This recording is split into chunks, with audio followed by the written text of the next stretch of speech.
You coming in? Okay. Paris Hilton made a sex video in a hotel room. The poor parents. The shame.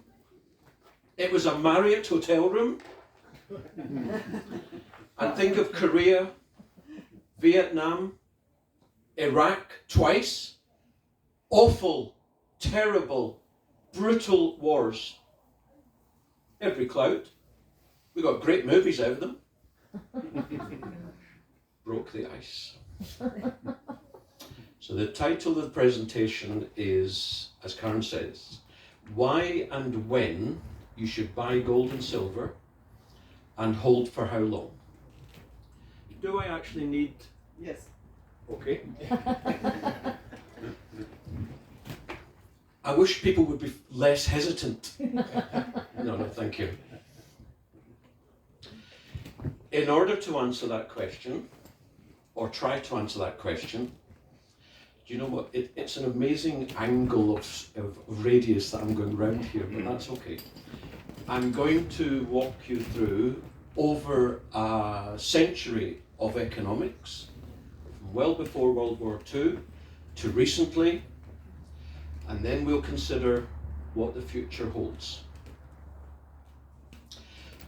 You may well disagree with my analysis, and that's perfectly fine. If you need clarification of what I'm saying, apologies if I use jargon, please shout out. If you disagree, obviously you'll be wrong. Please leave disagreements and debate until the Q&A at the end. You'll still be wrong. I will happily debate with you. The first time I did TV was in a very cold autumn morning at 6:20 a.m. on Sky TV with Eamonn Holmes. I remember it vividly. It was in 2006. I was picked up from our house. We used to live in Hertfordshire, we're now in East Sussex.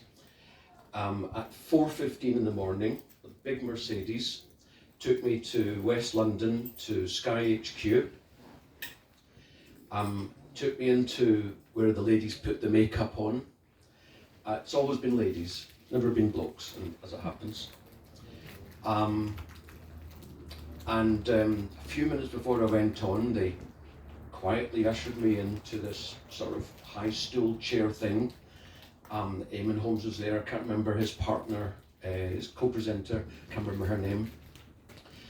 And the adverts were running and he was looking at the auto cue and they were chatting with the producers and whatever, and I'm sitting there thinking, shit, I'm going to fuck this up. And 7 or 8 minutes later, it was over. And someone said, run VT, I could hear that, videotape. And then I went back, took the makeup off. I thought, that's weird. Got back in the car, which was waiting for me. It took me to what was then my office in the city. And I was sitting at my desk at 8:10, thinking, wow, what a weird thing. Just been on live TV in front of the nation. Well, Sky doesn't have obviously a very big audience, but what a strange thing. At the time, I just started my practice of wealth advice. So I didn't have the resources to work under my own name, so I worked under the auspices of a bigger firm. I paid them a lot of money for the license, for the desk, and whatever, computing. And if the company had known that I'd done this, they'd have gone apeshit, because I didn't mention their name. And I work in a highly regulated profession as well, so there's no way they'd have allowed it. It was the strangest experience. 3 months later, or in fact, no, a few days later, I decided that I would set up on my own, whether I could afford it or not. And 3 months later, January 2007, that's what I did. And during the second half of 2006 and 2007, I was building a reputation in the media, press, radio and TV, of being the guy that says something entirely different to everyone else. The everyone else being what I call the Red Braces Brigade from the city, who talk with very Oxbridge, BBC, English, and are always saying everything's fine, everything's okay, everything's spiffing. And I was saying, economically, we're going to hell in a handcart. And during 2007 particularly, I was actually the guy they brought on to debate with the city guys or socialists on the other side, because I was the weird one, and I was the one that they brought on to laugh at, because on the face of it, 2007, everything was okay. House prices were rising, stock market's doing okay, the economy's growing marginally, unemployment's low. There's this strange Scottish guy working from his proverbial back bedroom. It wasn't, but you get the point. In this tiny, tiny, tiny little firm, you know, in January 2007, it was literally just me. And I was saying we're going to hell in a handcart. Can anyone remember by any chance what happened in finance in December 2007? Crash. Almost. Black Monday, was it? Excuse me? Subprime mortgages. No, not subprime mortgages. I learnt, by the way, I learnt from my presentation in May that I should repeat what people say, because half the people won't hear it, so that's why I'm saying so. No one, okay. Northern Rock went bust. The first banking collapse in the UK in 160 years. Through the 19th century Oliver Twist, through the 1930s depression, through 2 world wars, through the 1970s superinflation, and in late 2007 we got the first banking collapse. The producers and the presenters stopped laughing at me. Indeed, just 2 or 3 months later, in America, one of the most quote-unquote prestigious investment banks on Wall Street, Bear Stearns, went bust. Again, an enormous shock to the system. They bailed it out, put it under the carpet, and things sort of went back to a bit of normality or positivism. To put a bit of context on that, in October 2007, the stock market peaked globally and was just falling and falling. November, December, January, February, March. Then Bear Stearns went bust and the stock market stopped falling. But I was still out there in the media saying we're still going to hell in a handcart.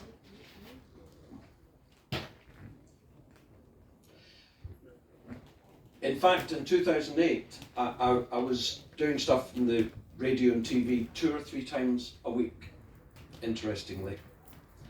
And I had many interesting experiences. One in particular always springs to mind.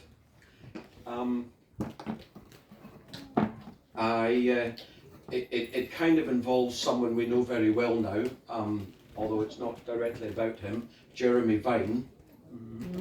Yeah, quite right.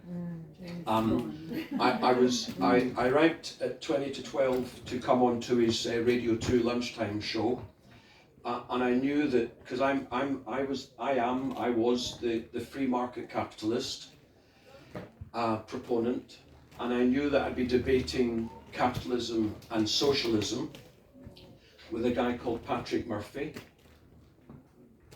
who, well, I'll describe in a second. I was a little bit early, so the chap led me into the green room, where, guests on these shows are led into for a while, get a cup of coffee or a beer if it's for 11 o'clock at night, and then they get led on. Okay, so I was shown into the green room, and the producer then walked away, and I saw this guy sitting there and said, "Oh, you must be Patrick Murphy, I'm Jonathan Davis, we're going to be debating."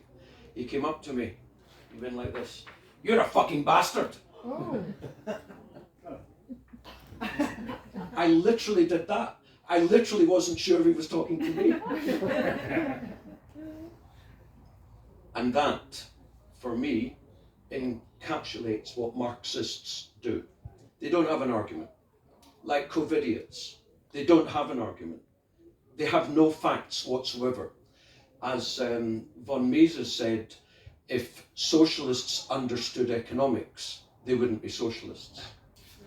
His objective, of course, as the malevolent individual that he is, was to put me off my stride so that he'd win the debate. Well, I'm pleased to say on that occasion he didn't put me off my stride, but who is he? He's a chartered accountant, and he was, and probably still is, the tax advisor to Jeremy Corbyn. So, summer 2008, there was a bit of a lull in finance, in global finance, in the markets. In fact, the stock market rose for a couple of months, 3 months. 15th of September 2008. Excuse me? Everything went belly up. Yes. Anyone be a bit more specific? I heard it. Lehman Brothers, the 5th largest investment bank on the planet, went bust. And Lehman Brothers was pivotal to the global financial system. Like a spider's web, if the thing's in center, the whole thing falls apart. And 3 weeks later, AIG, the largest insurer on the planet, went bust. So clearly, my thesis for the prior year and a half or so had come true. I didn't know when it was going to happen. I didn't know how it was going to happen. But just like us, I looked behind the headlines, I asked the questions, and I knew what I knew. And I knew it was only a matter of time before the shit was going to hit the fan. Similarly like us, we know that it's all bullshit, but if you speak to anyone about it who is woke or asleep, they laugh at you, or they look at you as if you're from outer space. Well, I got that for a year and a half by some of the most well-known people in the country. The strange thing is, you guys don't need to know how pathetic the media is, but my experience at that time gave me an inkling. They were using me, I was using them, I was getting free advertising. But I was also getting an important message out, which no one else was getting out. So maybe someone out there took appropriate action in advance of the shit hitting the fan and their pension going down 30%. And I'm sure some did. So, I had two objectives in why I was doing that. But I realized, so I was in the media all the time, and this is how pathetic, the only person they could find in the whole country who was saying it as it was this guy who, working from his proverbial back bedroom, not the city, not wearing red braces, not working for a, £100 billion company, but I was the go-to guy for what's going on in global finance. How pathetic is that? Yeah. And then immediately what happened? They bailed every bugger out. They bailed the billionaires out. They bailed the bankers out. They bailed the homeowners out.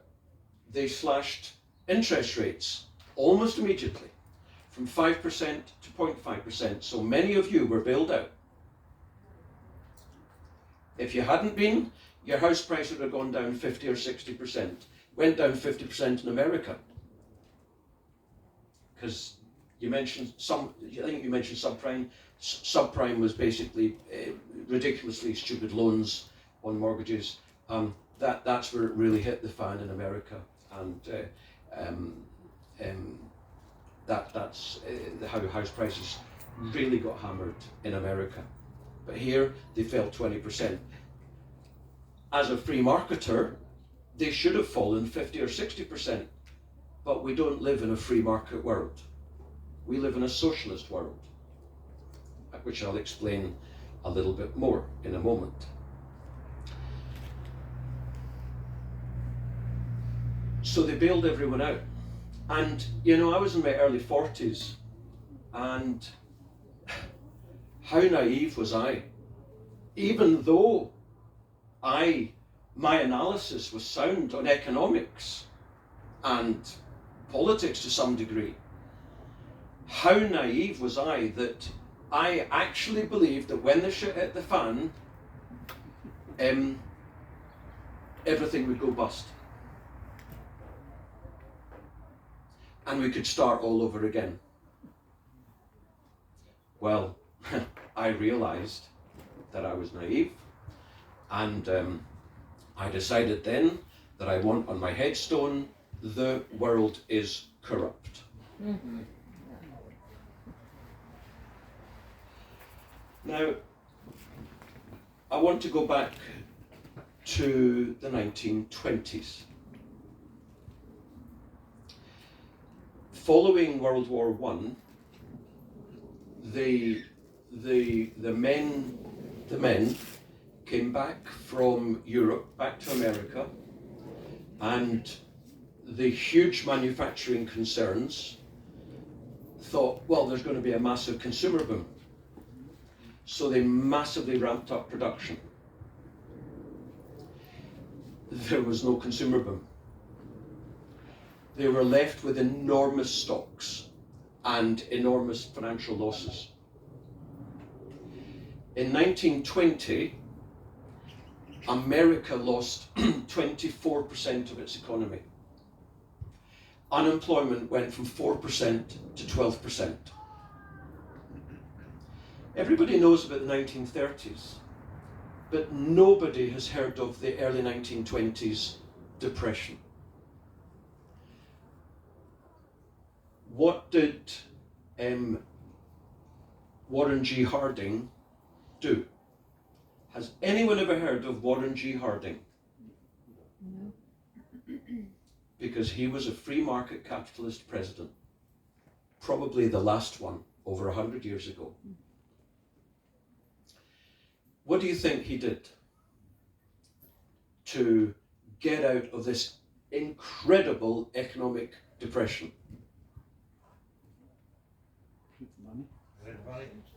Print money? Lend money. What? Lend money. Lend money? Well, same as print money. Slashed interest rates. Slash interest rates. Also good suggestion, good guess. Allowed everyone to go bust.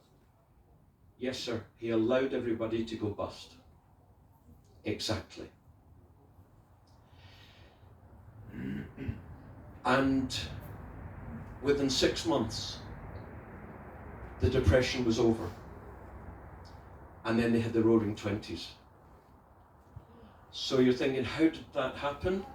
Well, if everything collapsed in price, houses, shops, offices, manufacturing, cars, transportation, energy, food, everything collapsed in price, labor costs, everything collapsed in price, anyone in any business which had a bit of money could invest, could spend, buy cheaply and rebuild.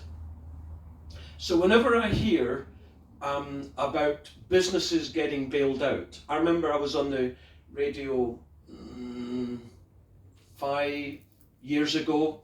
We were talking about the South Wales Steelworks, is it Steelworks? And they were going to bail it out. I was absolutely anti this. And the guy said to me, oh, come on, you've got workers down there, they can't afford blah, blah, blah.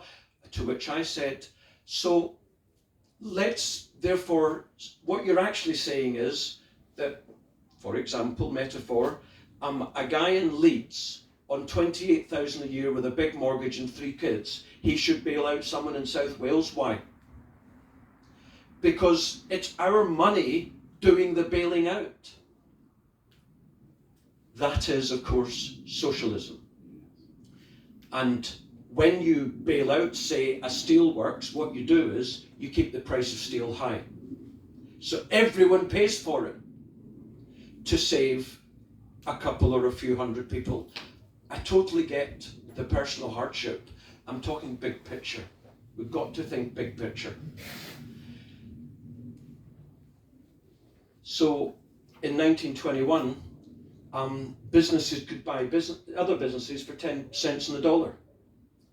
You could buy a car for, whereas previously it was $500, you could buy it for $100, and so on. In other words, you could build a business from nothing. You could buy a truck. You could start a delivery business, just if you had $100 still in the bank.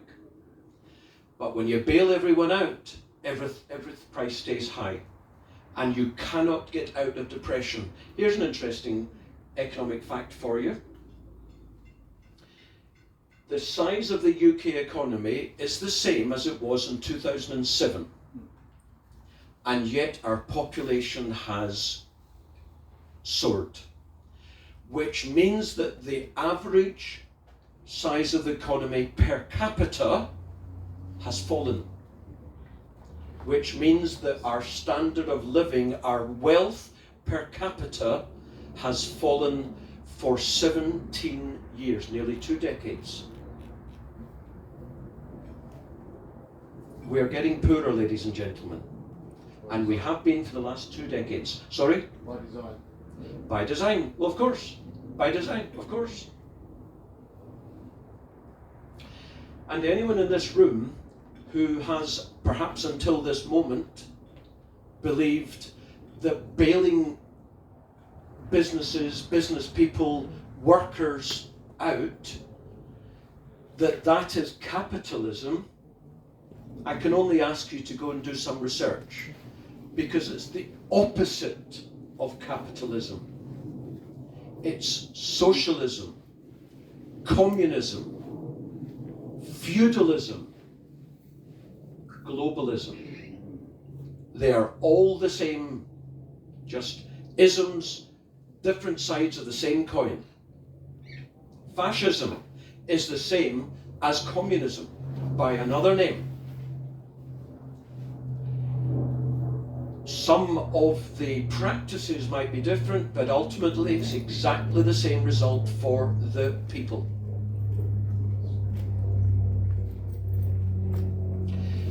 Because, you know,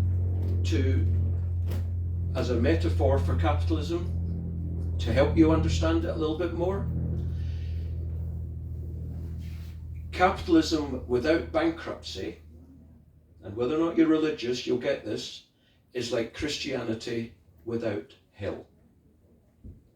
Could you just repeat that, please? Capitalism without bankruptcy is like Christianity without hell. And that, so far, brings us to a point in time which, no doubt, forever in this room, stands in infamy. 2020. I'm not here to talk about the global war against the people.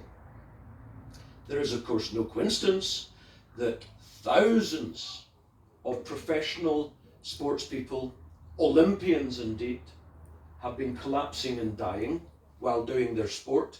Just a coincidence. Because, of course, it always used to happen, didn't it? Yeah. There are no coincidences. In 2019, when, as I'm sure you know, and if you don't, I'll explain it, when they were having their, when they were playing their war games against the people, you happy with that? 201.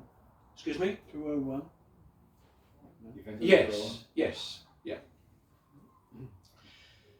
Another set of meetings was taking place in 2019 with bankers, politicians, and central bankers. The Bank of England, the European Central Bank, the Federal Reserve, the Bank of Japan, and so on. And they were meeting to reintroduce an era which is called, by those of us in the know, financial repression.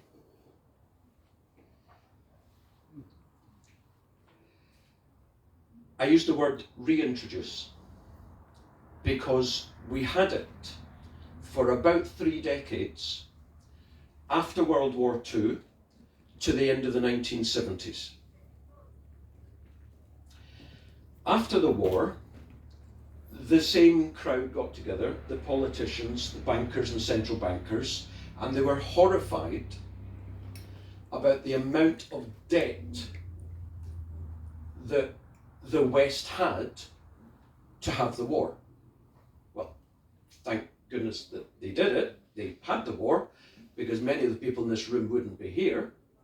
And we, of course, wouldn't have experienced the relative freedom, in fact, the incredible freedom, relatively, that we had for 60 years following World War II. And when you think about it, that was the most free we have been in human history. What an astonishing thing. And of course, the elite, which I call the parasites, decided enough's enough. They've had enough freedom.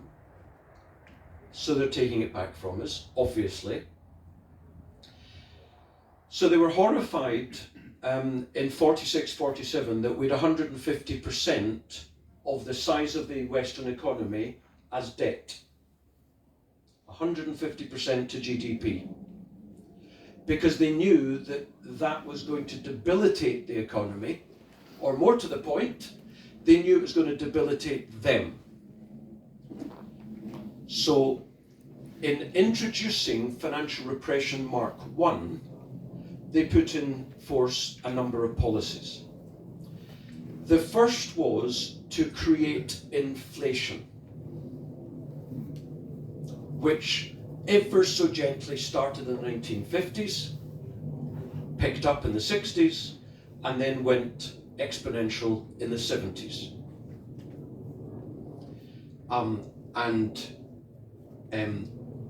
Some of you will know or remember Harold Wilson in 1967 devaluing the pound overnight. In those days, we had fixed exchange rates. Overnight, they brought the value of the pound sterling down 14%. The famous speech, "The pound in your pocket will remain unchanged." Of course, what it meant was the following day, everything we imported was 14% more expensive. And that's when inflation really took off, going to the end of the 60s and into the 70s. How do you create inflation? You just put in place certain policies to ensure that the economy can continue to grow. You create inflation. Politicians create inflation, not society, not the world as it is. This is the most deflationary thing I can think of, because it now does 25 different things that we used to spend £5,000 or £10,000 on, including scanners, for example, cameras, video equipment, phone, calculator. You coming in? Calculator. You get the point. For 20 quid a month.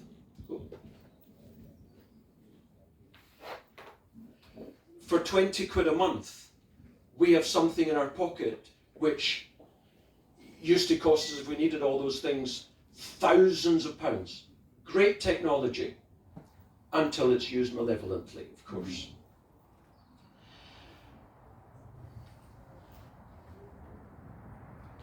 And the objective of creating inflation is to get the level of debt to GDP down. It was 150% of GDP in the late 40s. With inflation, people will still borrow, companies will borrow, governments will borrow, but with inflation, you let the economy grow a bit faster than the rate of growth in debt. So eventually, and it took them 30 years till about 1980 for debt to GDP to be 100%. 30 years to go from 150 to 100%. They did it slowly so that the people wouldn't see what was happening. What did they also do? Well, we also had capital controls until the 1980s. It's possible you may remember that when you went abroad on holiday, you couldn't take more than 25 quid out. Now, okay, 50 years later, 25 quid is a lot more than 25 quid, but it's still a control on your capital, your money. You had to keep your money inside the country. Thus, no one was buying houses in Dordogne, villas in Spain, except the rich, of course, who already had money in Switzerland and so on, because they could. And a bit more esoteric, but still important, as you'll see in a moment, they mandated financial institutions, insurance companies, pension companies, banks to some degree, to lend money to the government. Now, this is where you have to bear with me, I'll explain something. When you're lending money to the government, you get an interest on it.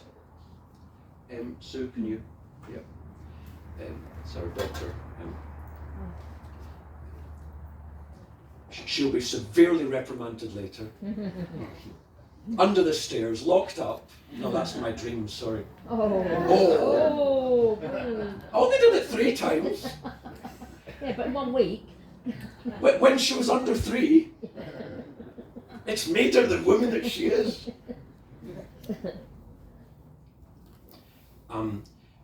You lend money to the government, you get an interest for it.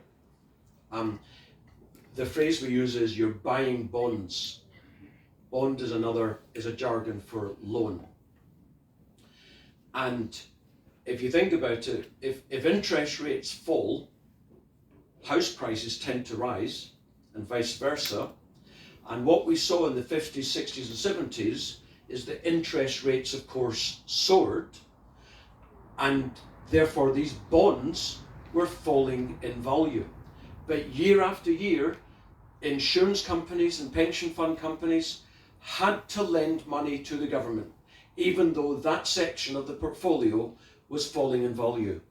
Our money, well, our parents' and grandparents' money was falling in value, but they were mandated to lend money to the government while interest rates soared over 25 years. So your money was imprisoned in the country, and they will reintroduce capital controls. So they will imprison us in so many ways going forward, including imprisoning your money so that they can steal it from you. That word steal is entirely 100% accurate.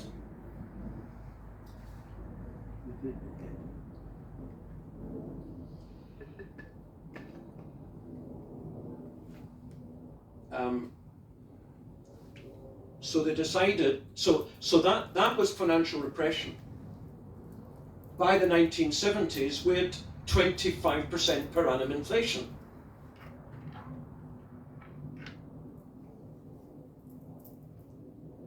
by design. Because inflation doesn't happen without politicians. Because of fucking politicians, we are financially toast. They deliberately bring in inflation. Take away politicians and you get China exporting to us for all our stuff. Everything you're sitting on probably comes from China. That electronic thing comes from China. The camera comes from China, and it's all dirt cheap. What are they doing? They call it deglobalization. Actually, it's de-Chinification. They want less manufacturing in China. They want to bring it back to the West and to other friendly countries, which will bring in inflation, which costs us for our standard of living because of politicians. I'm not saying China is an amazing place. It's not. It's an authoritarian, communist despot country. But economically, for us, it's being taken away from us.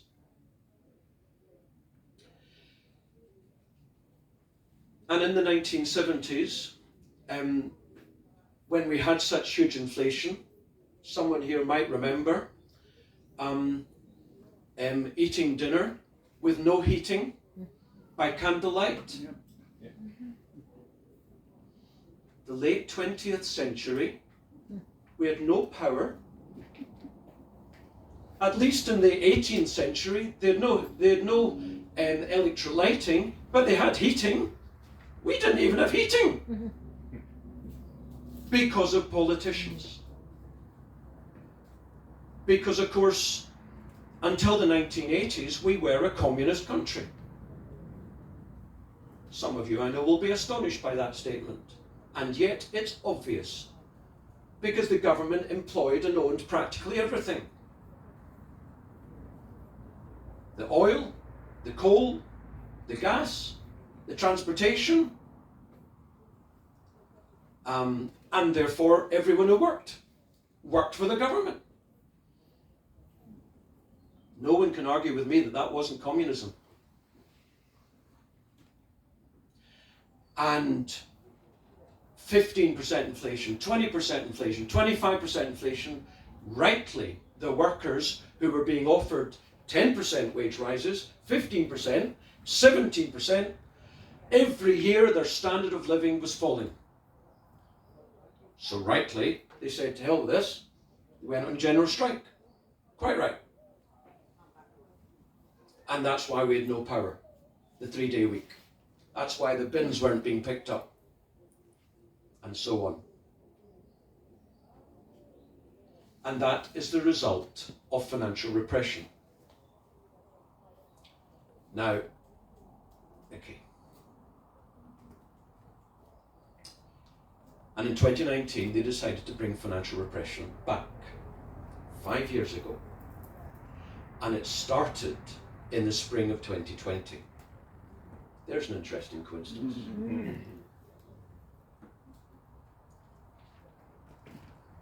Incidentally, in 2021, when we'd obviously had 2020, and then they were starting to talk about the killer jabs, I radically altered my headstone. Does anyone remember Hitchhiker's Guide to the Galaxy?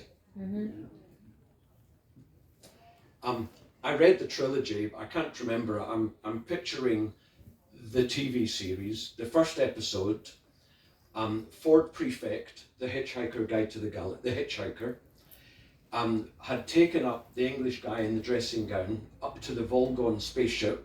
The Volgons were going to destroy planet Earth to make way for a hyperspace byway, as you do. And the English guy was aghast. What's going on? Who are you? I'm Ford Prefect. I contribute to the Hitchhiker's Guide to the Galaxy. Do you want to hear what it says about Earth? Yes. Well, of course, let me tell you, it's been radically altered from the first edition. What was in the first edition? Earth. Harmless. Well, what's in the second edition? Earth. mostly harmless. So I've radically altered my headstone to the world is corrupt and evil. It truly is. Now you'll recall that I said that in the late 40s they were aghast that our debt to GDP was 150%.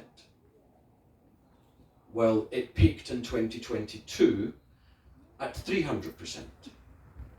That's how much of a shit state we're in economically.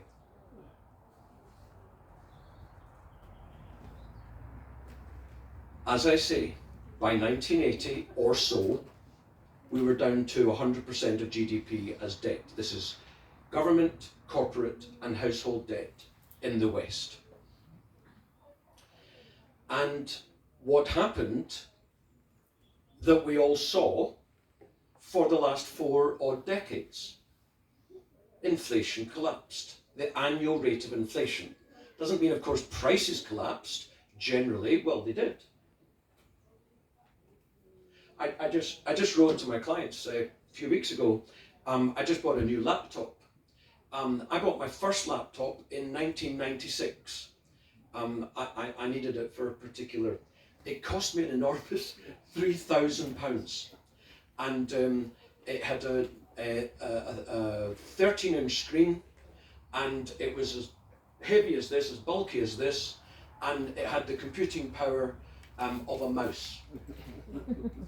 My laptop I bought 3 weeks ago was £1,100, and it was as powerful as, you know what I'm talking about.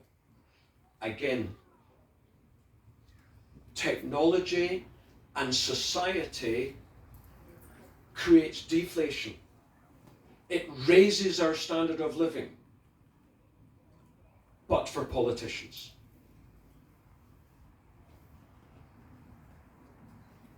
Since 1980, the annual rate of inflation collapsed. And interest rates collapsed to effectively zero for well over a decade until a couple of years ago. Inflation fell to zero.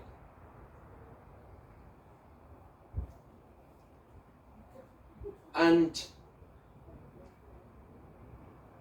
with borrowing costs having collapsed from 15-18% mortgages to 1%, house prices soared for 45 years.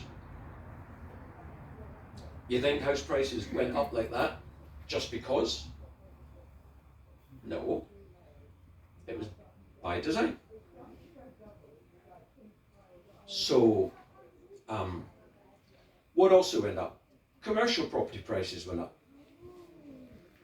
And when interest rates fall sustainably decade after decade, not in a straight line, not year after year, but that was the trend for 4 odd decades, it means that people can borrow more, they can spend more, companies can borrow more, can invest, governments can borrow more, as they certainly did, as we know. Government borrowing since the 1990s, you know, it took us 400 years of recorded economic history to 1997 for debt to get to £500 billion. 7 years later, it doubled.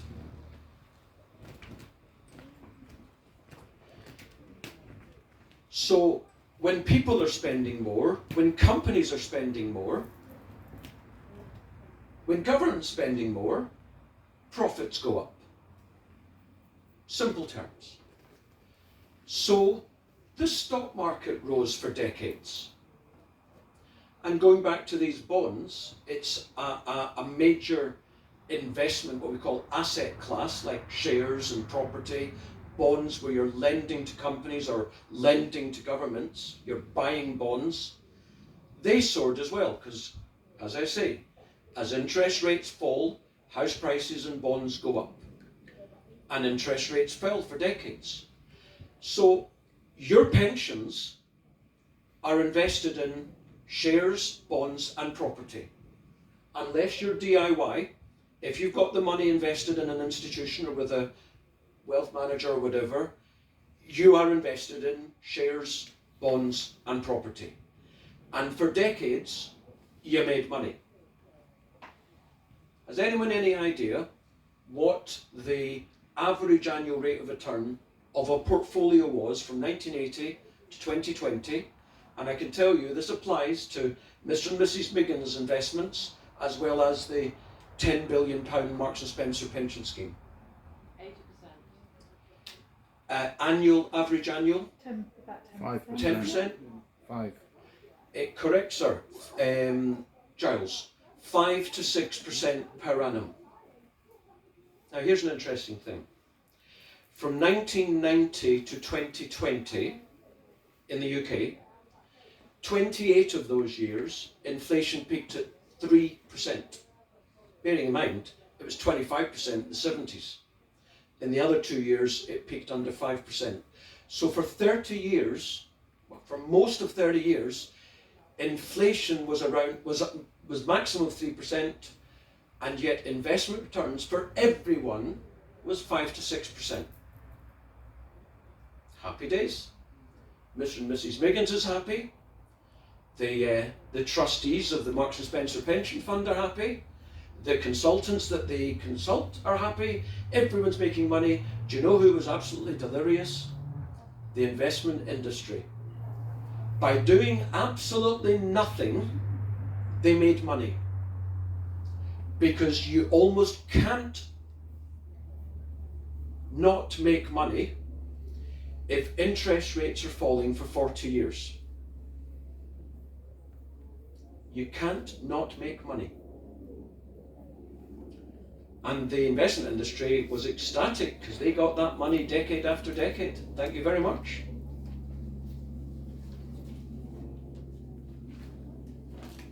Just consult my notes. Okay. So that was to when they decided we needed financial repression again, which started when the price of oil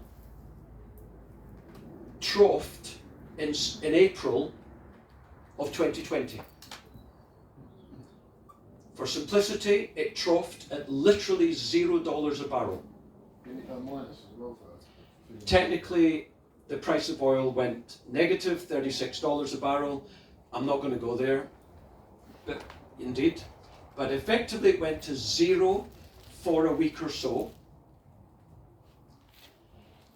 And that was the spring of 2020. Do you know by the spring of 2022, oil was $130. And in 2022, we got a peak for the economic cycle of inflation, a retail price index of 14.4% 1 month, the highest inflation this country has had in 41 years. How many times have you heard that that nasty man in Moscow made the price of your energy soar? Well, the UK, US, NATO, Ukraine bullshit started in the spring of 2022. The price of oil soared from spring 20 to spring 22. From spring 22, it crashed 50%. Today, it's $68 a barrel. So, Putin had absolutely nothing to do with the price, with the cost of your energy soaring. It happened beforehand. That's when we can identify that the financial repression started in spring of 20, because that's when 2 or 3 decades of materially higher inflation began. We had 4.5 decades of falling inflation and falling interest rates, from 2020, we have now moved to an era, and I'm taking it to 2045, 25 years, where we've moved from 0 to 5% inflation to, say, 5 to 10% inflation per annum. At the moment, it's below that. It's 3 or 4%. Some years it'll be below 5, some years it'll be above 10. So reasonably, I think we can say 5 to 10% per annum inflation over the long term, over the next 20 years. You got to factor in shrinkflation as well. Factor in shrinkflation. Well, shrinkflation, do you remember when wagon wheels were up here, were this big, and now you have to do this to see a wagon wheel? Yeah. So we've had shrinkflation for at least 15 years already. But I'm talking about in the statistics that we know. So yes, we've had inflation of sorts up until 2022 when inflation really took off, or 2021. But in the published statistics, we had very low inflation. Okay.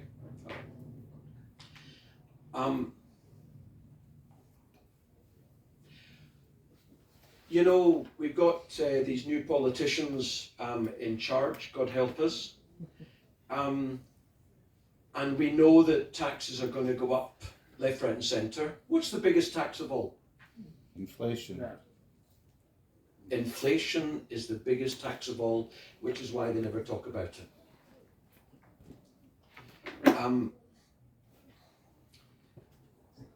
When they bail everyone out, whether it's people you want bailed out or not, it means that there's no price discovery. The true price can't be found. I can tell you that the world is massively oversupplied with new cars. Massively oversupplied. And yet, we don't see prices falling. Why? Because the car manufacturers are subsidized year after year, decade after decade. So they don't have to reduce the price to create demand. And on top of that, of course, the banks will lend. Most people buy a car on tick now. And if they'll lend, people will borrow. So the prices don't have to come down.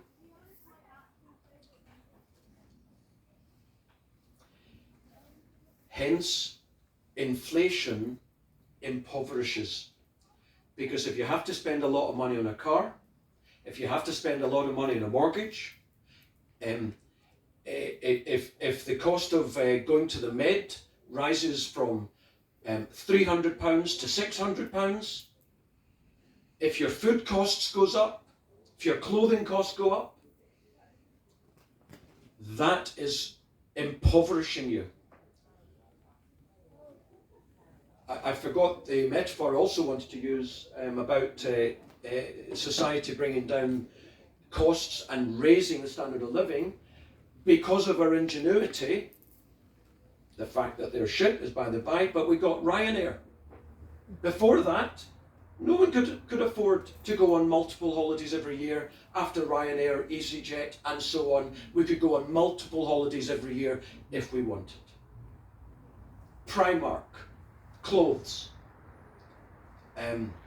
Marks and Spencer finally got the message and started importing clothes rather than having it manufactured in Britain. As good as that was, the reality is you have to go with the flow. Aldi, Lidl, food got cheaper. You think Sainsbury and Tesco and Waitrose and Asda and Morrison's would reduce prices, but for Aldi and Lidl? Of course not.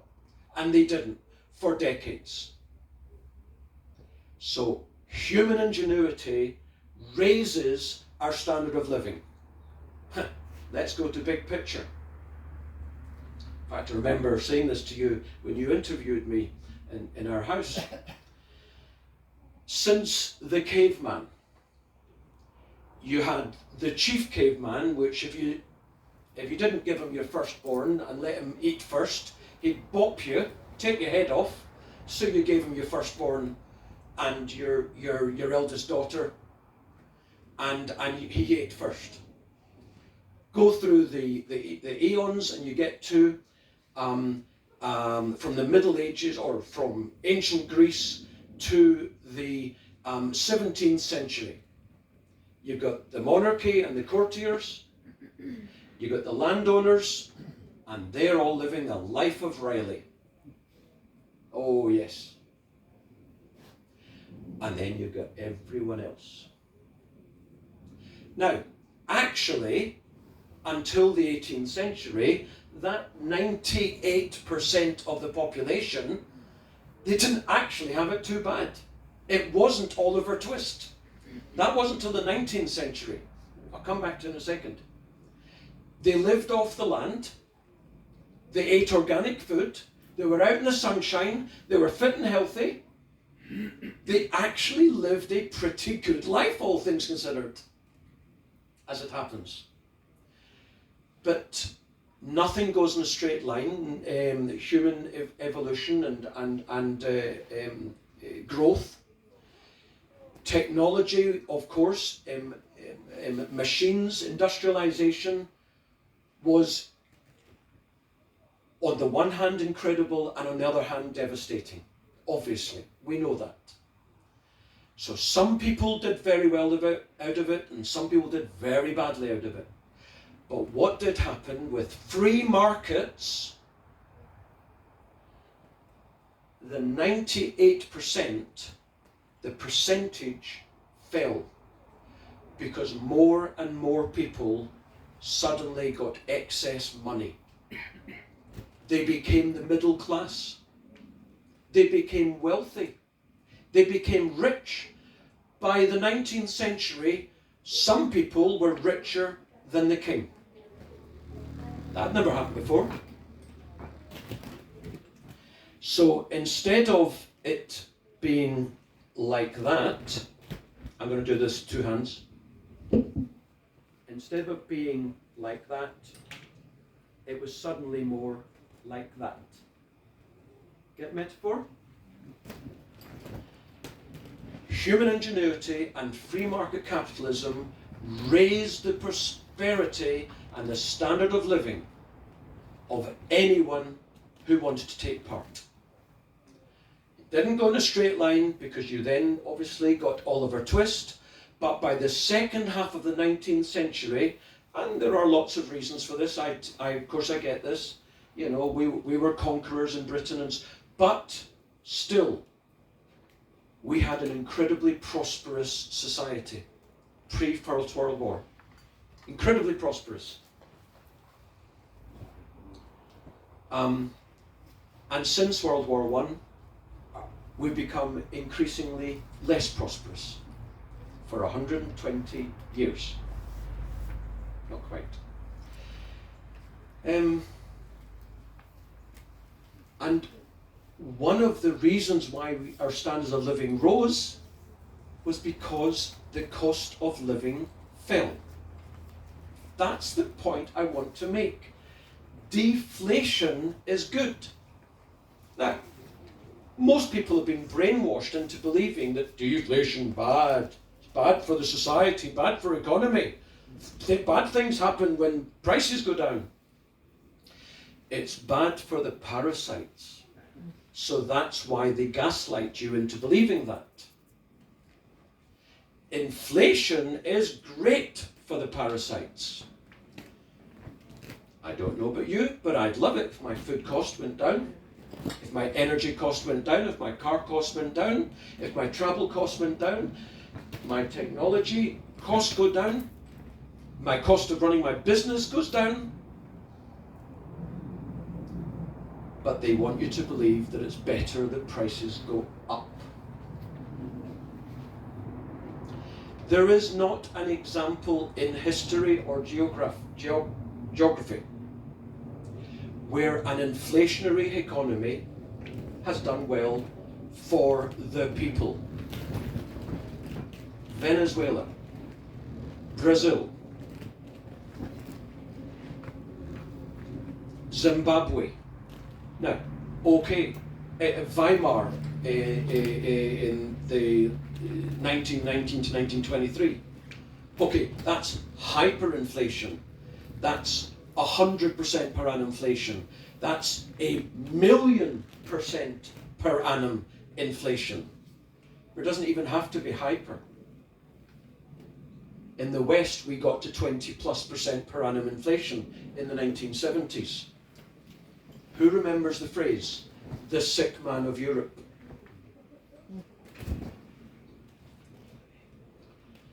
And our economy collapsed. And we were eating dinner without heat. Jesus Christ.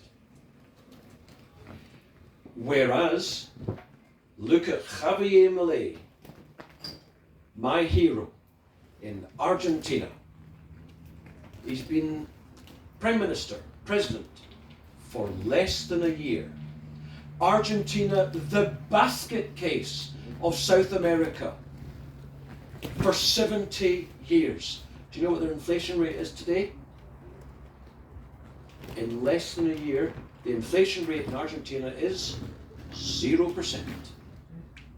Can you imagine being a bod who walks into a shop and by the time you get to the checkout, the price has gone up? And now you can plan, you can build, you can develop, you can dream for your children. Because he's collapsed government spending and subsidies. He's freed up the market. No more price controls, no more rent controls.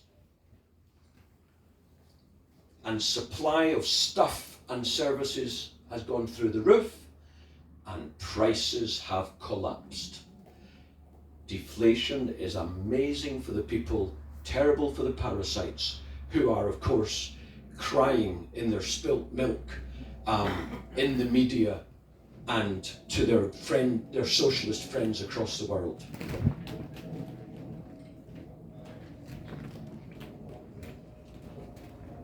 Now we're getting to the future. So how does financial repression, which we are in, please take that as read. It's not an assumption, it's not a belief. We are in financial repression. How does it affect us? One, we get higher inflation. The fact that it's come down heavily from the peak in 2022, nothing goes in a straight line. And I'm not saying that we will become Venezuela or Zimbabwe. I'm not saying we will go into hyperinflation. We might not even go into 1970s superinflation. But I think we have to reasonably expect for the next 20 years 5 to 10% per annum on average inflation, which is a step change from what we experienced for 3 decades. They will again mandate financial institutions to lend your money in pensions and managed ISAs and so on, trust funds, if you have any, to the government. The objective, as I say, is to try and keep a limit on the rise of interest rates. And they will bring back capital controls. I don't know what it will be, but maybe they'll say you can't take more than £10,000 out when you go. You might think, oh, well, that's all right. I'm only going on holiday. It's already in place. Excuse me? It's already in place. You can't bring more than £10,000 when you're coming back to the country. Is that right? Do you know, I didn't even know that. Yeah. You can't bring more than £10,000 when you come back into the UK. Yeah, Cash, cash. fully cash. I didn't know that. It's been for years. Okay, well, yeah.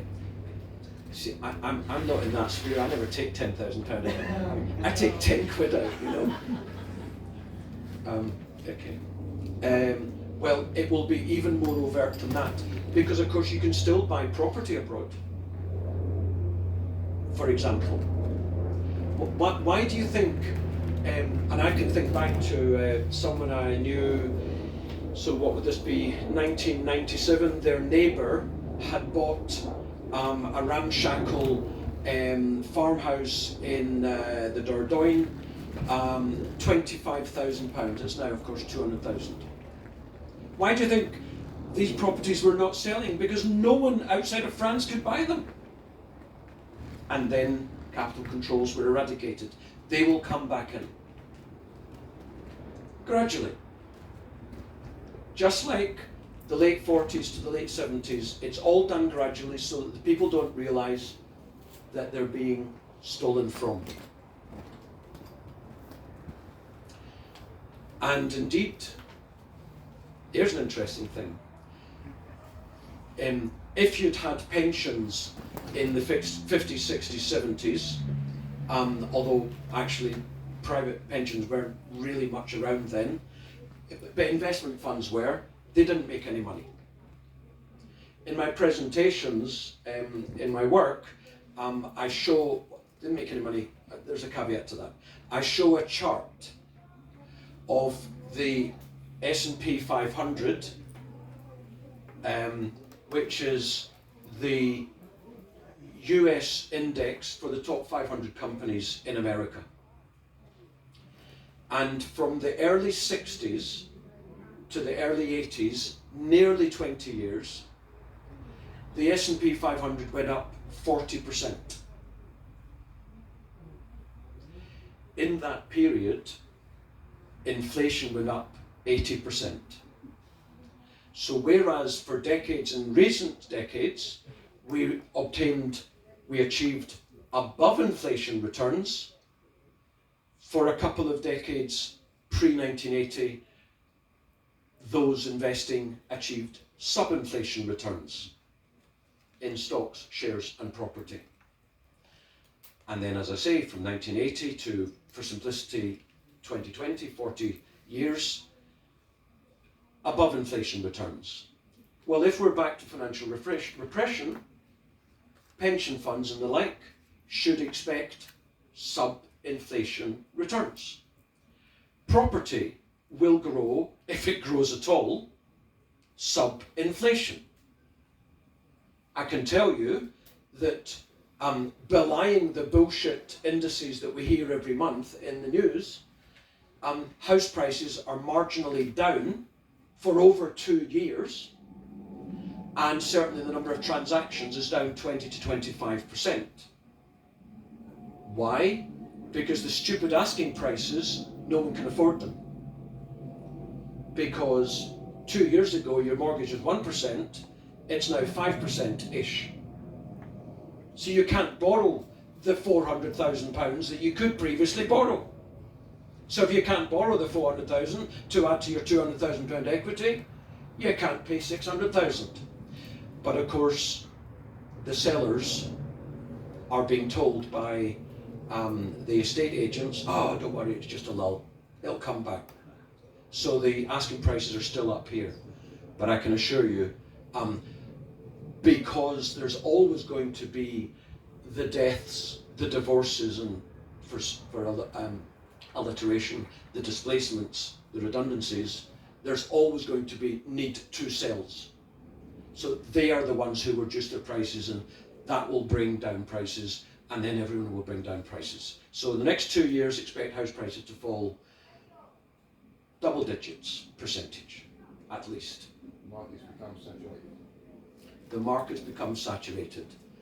I'm not sure that's a description I would give to it, but the prices are unrealistic.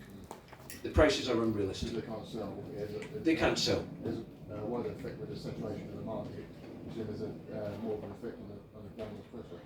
Absolutely. There's a downward pressure. Absolutely.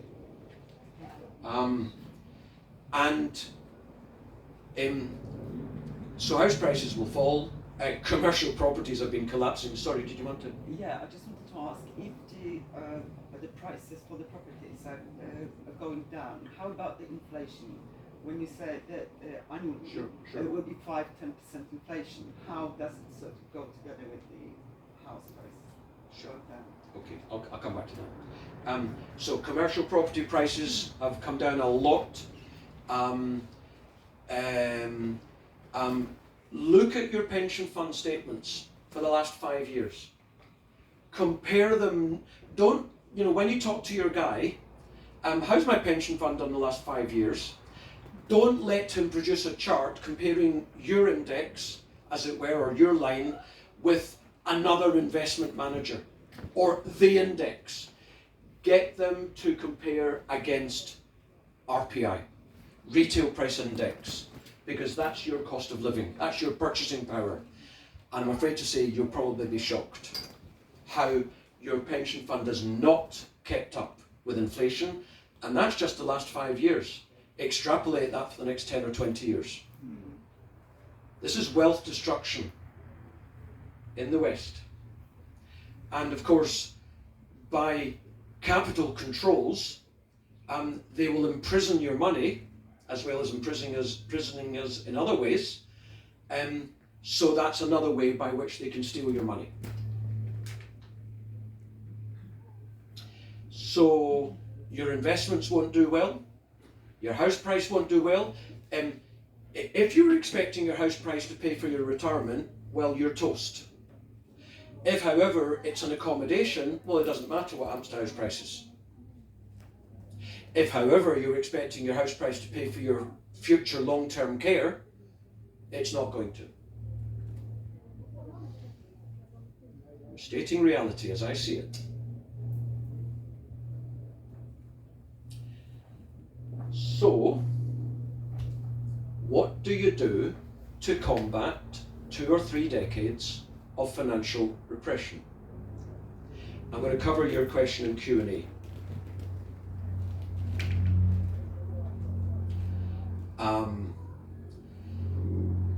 In the short, what? We're really well over time now. Oh, so what? So how long have we got? Well, how long do you need? Because we've got a break. 5 minutes. Perfect. Well, you started me late as well. Yeah, I know, but I started you No, late, no, but no, we have got no, over no. an hour. But it's fine. It's, Yeah, that's right. I started at 5:02. I started at 5:02. Should have. No, I didn't. I don't know. Sorry. Okay. Okay. Reduce your debt with in the short term, interest rates will actually fall, and you will see that. Base rates will fall, mortgage rates will fall, deposit rates will fall, but long term they'll rise again.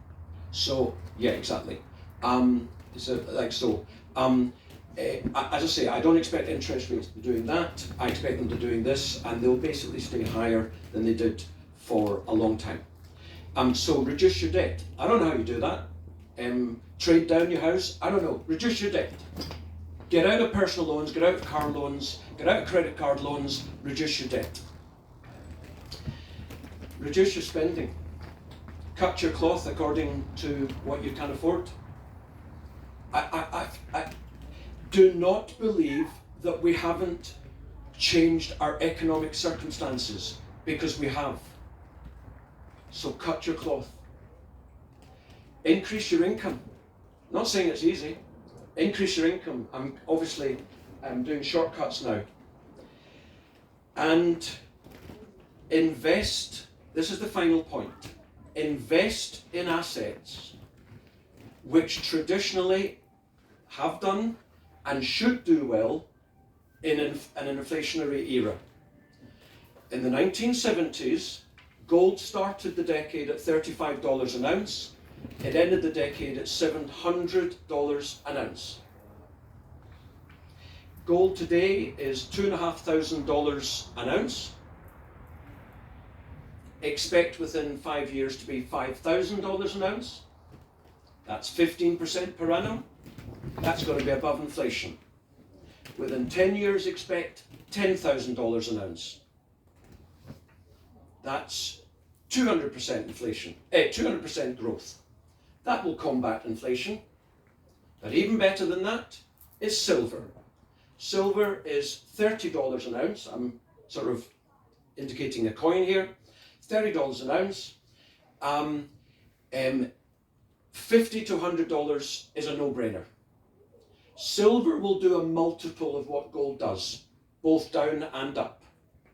So from 30 to 50, 100, no brainer within 5 years. And perhaps even sooner than that. But this is the kicker. Within 10 years, there will be a 2 or 3 month period, sometime in the next 10 years, when silver is between $250 and $500. That's when you sell. You don't get greedy and say, oh, well, it's 250, it's going to 300, it's going to 400, it's going to 1,000. Because that's what's going to be in the media. You're going to get some crap celebrity coming on the TV saying, I bought gold, aren't I amazing? I bought silver. That's the time to sell. In general terms, invest in what we call commodities, inflationary things, agricultural produce, copper,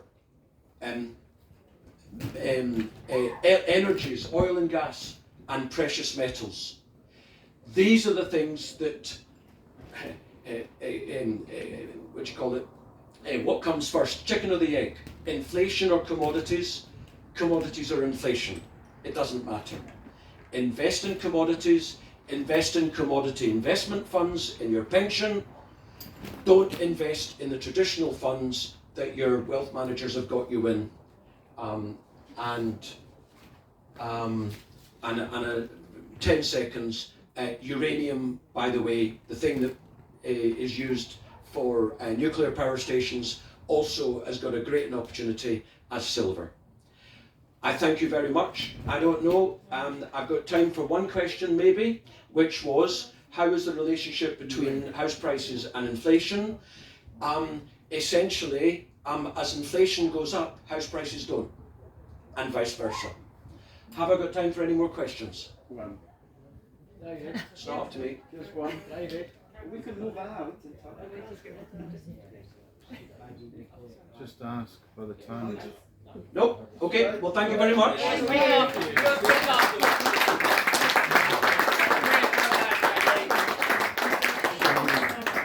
question.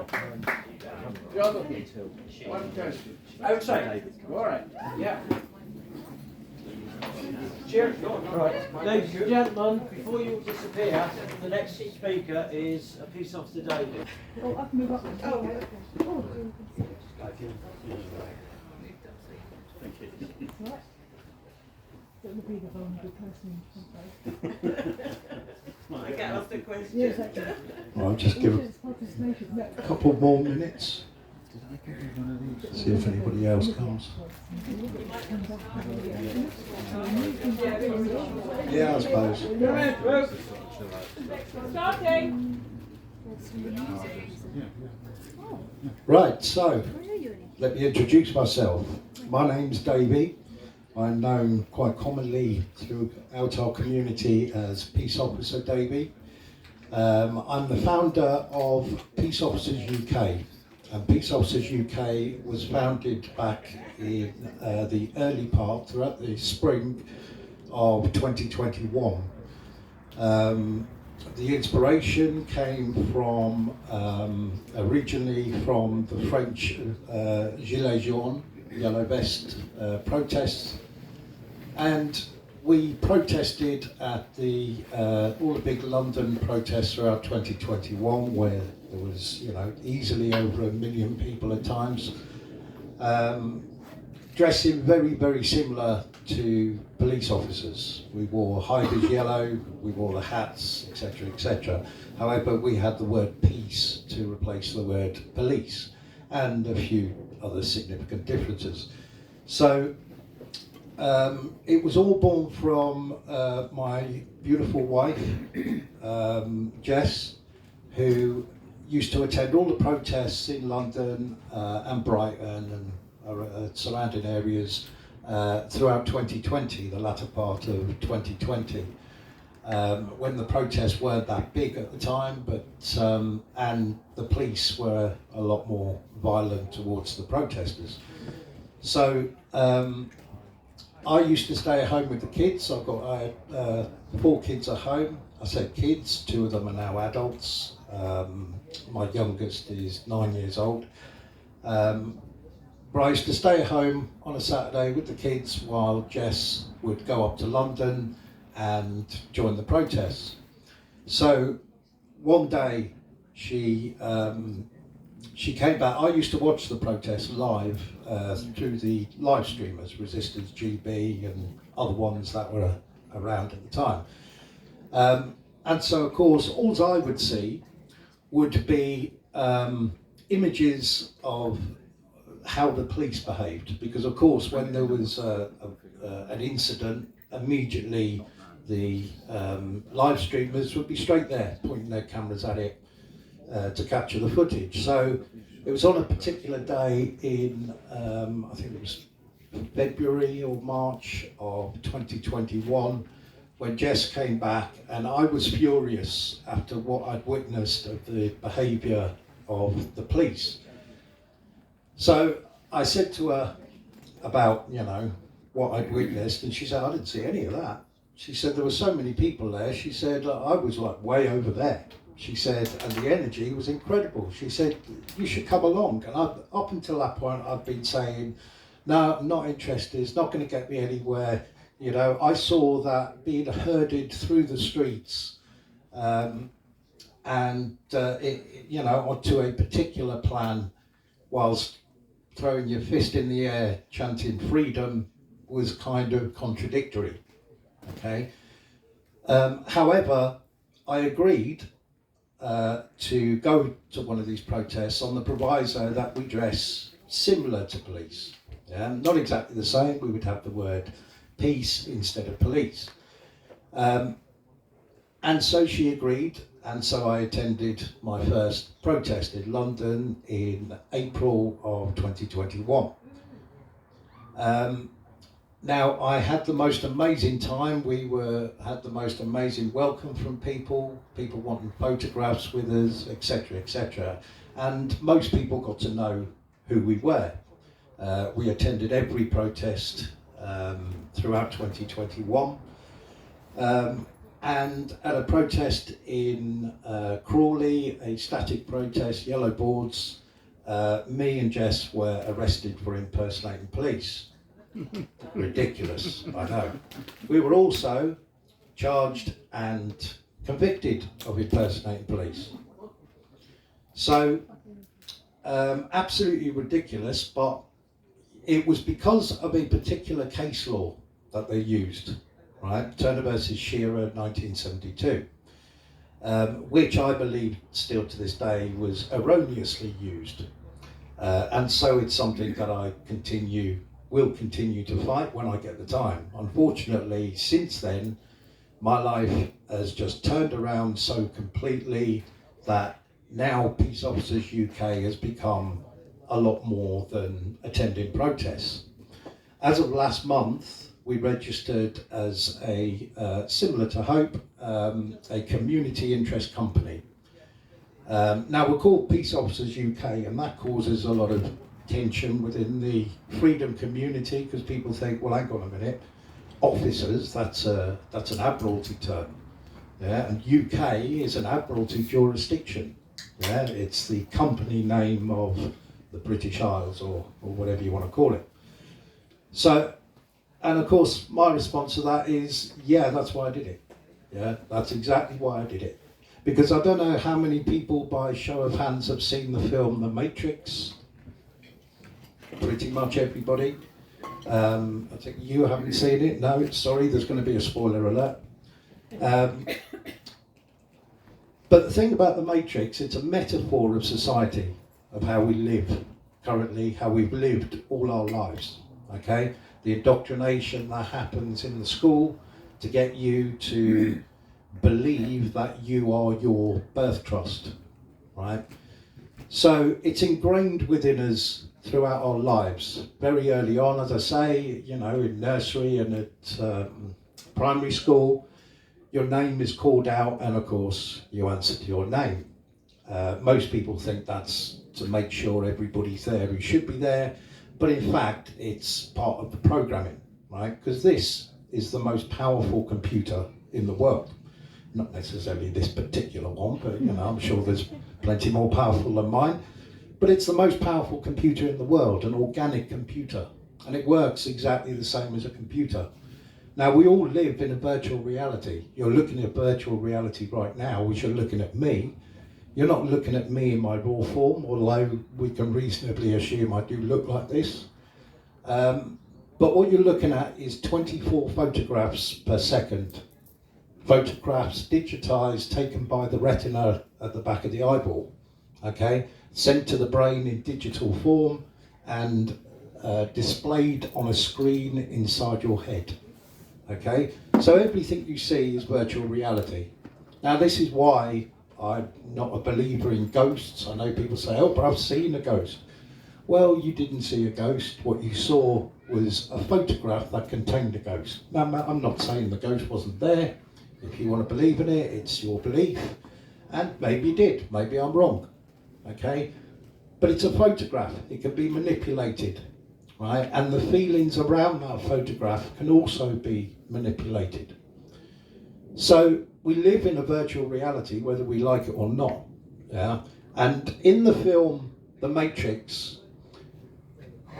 when Neo, the main character played by Keanu Reeves, took the red pill, right, it woke him up, okay? Of course, that's a metaphor, yeah? That you get to choose whether you stay asleep or whether you wake up. So, of course, he chose to wake up, and suddenly he's living in this weird, different reality, the ruins of the earth, and realizes that it's all been a computer program. Now, the thing about that is that to beat the Matrix, to fight them, he didn't do it from the ruins of the earth. He did it when he plugged into the Matrix and uploaded himself to the Matrix. So that's where Peace Officers UK come from, as far as helping people, okay? Because within the freedom movement, everybody is taught to ditch their straw man. Right? Ditch your straw man, separate yourself from it. It's not yours, nothing to do with you, right? But the problem with that is I live in my straw man's house. This mobile phone was purchased in my pocket, was purchased by my straw man. It's paid for by my straw man's bank account.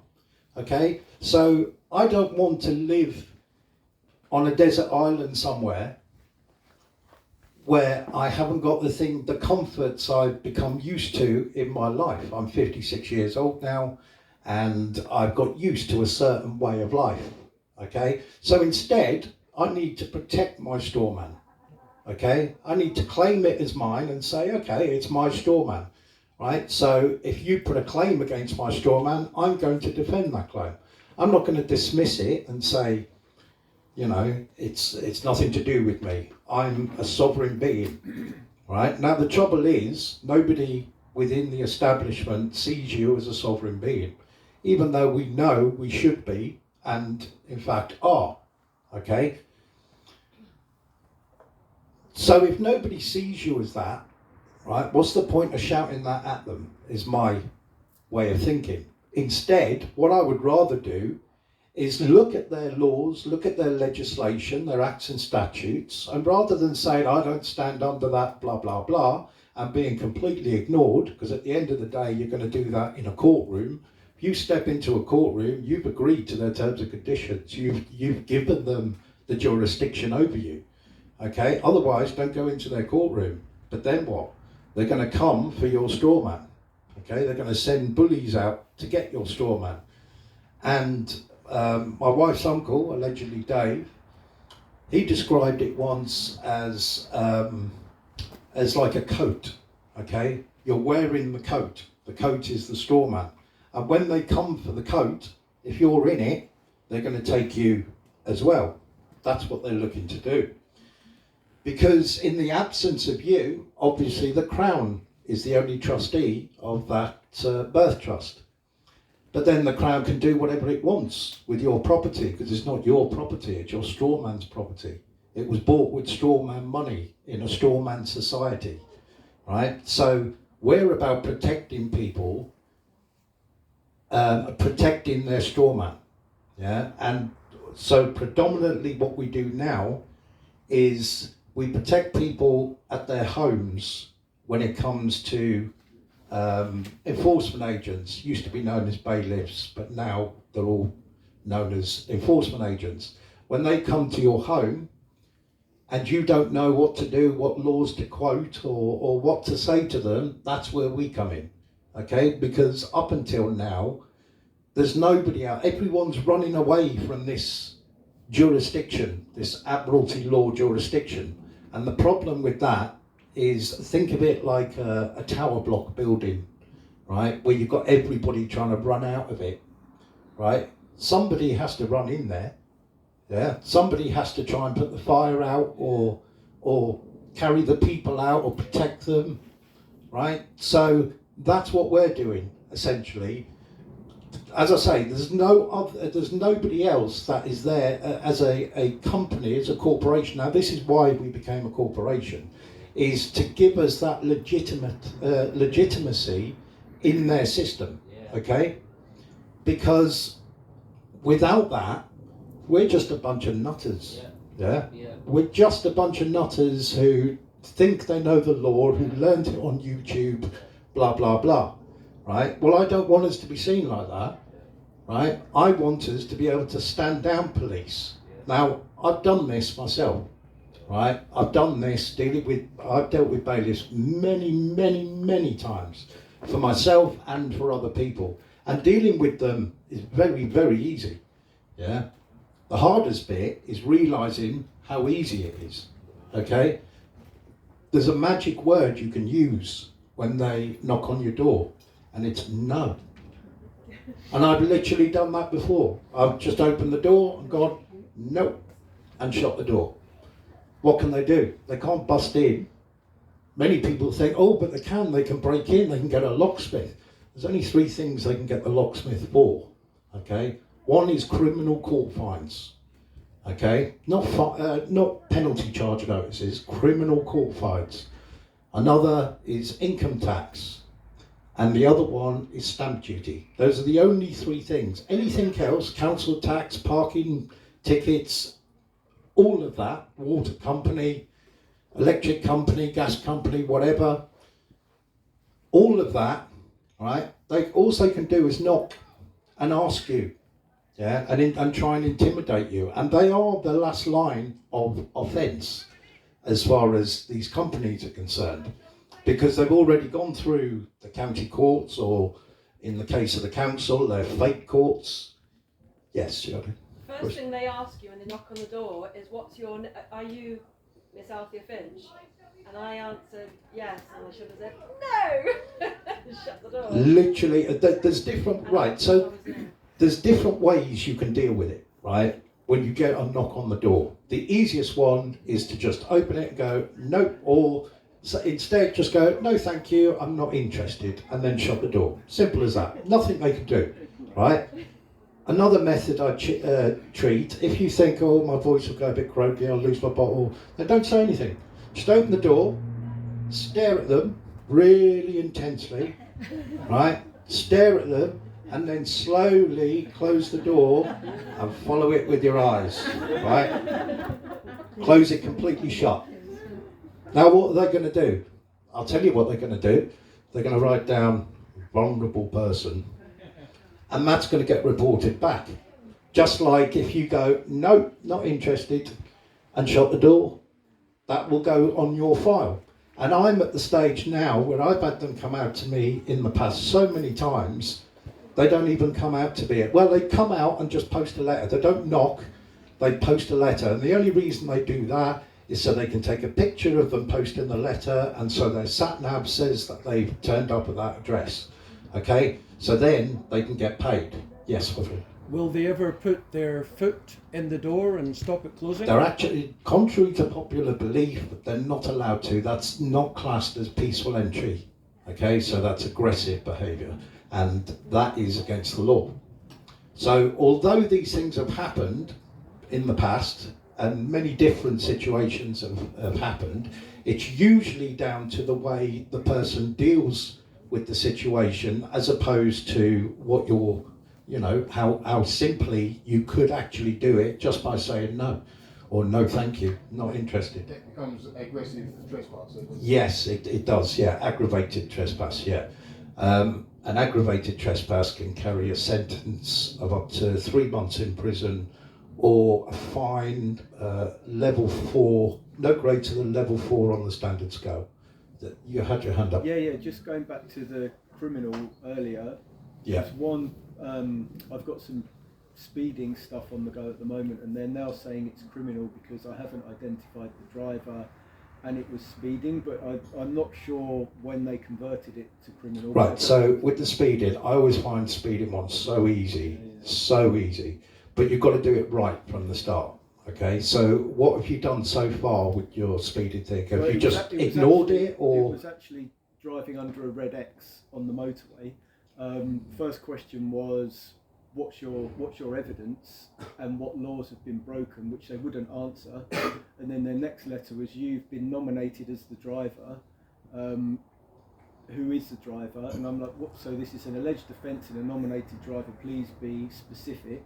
And then their next letter is, we're now prosecuting you because it's two criminals. Unfortunately, you shot yourself in the foot. Right, okay. Right. The easiest way to deal with it, and I made a video on my YouTube channel, Peace Officers UK YouTube channel, called Hypothetical Speeding Offence, right? And it was to try and tell people exactly how you do it, okay? So I made up a situation where I've gone, you know, I live in Haywards Heath in West Sussex. My brother lives in Crawley, West Sussex, about a dozen miles away. So one day I go to pick him up, right? We're driving along the A23, or rather I'm driving on the A23. I go and pick up my brother. I stop, bring him back, almost got home, and he says to me, oh, I've forgotten my phone. I've left it at home on charge. And I say, well, don't worry, I'll turn round and we'll go back. And he goes, no, don't worry. Go. We're nearly at yours now, right? Go back to yours and I'll borrow your car and go and get it. Yeah, save you the time. So I lend him my car. So within the course of about an hour, right, both of us have travelled on the A23. And one of us got flashed by a speed camera. But which one was it? I don't know. I don't know whether it was 10 o'clock or 11 o'clock I picked him up, you know, or 9 o'clock or what time it was. I just know I picked him up. So can I have some more evidence, please? All you do is that letter you get, that gives you 28 days to respond.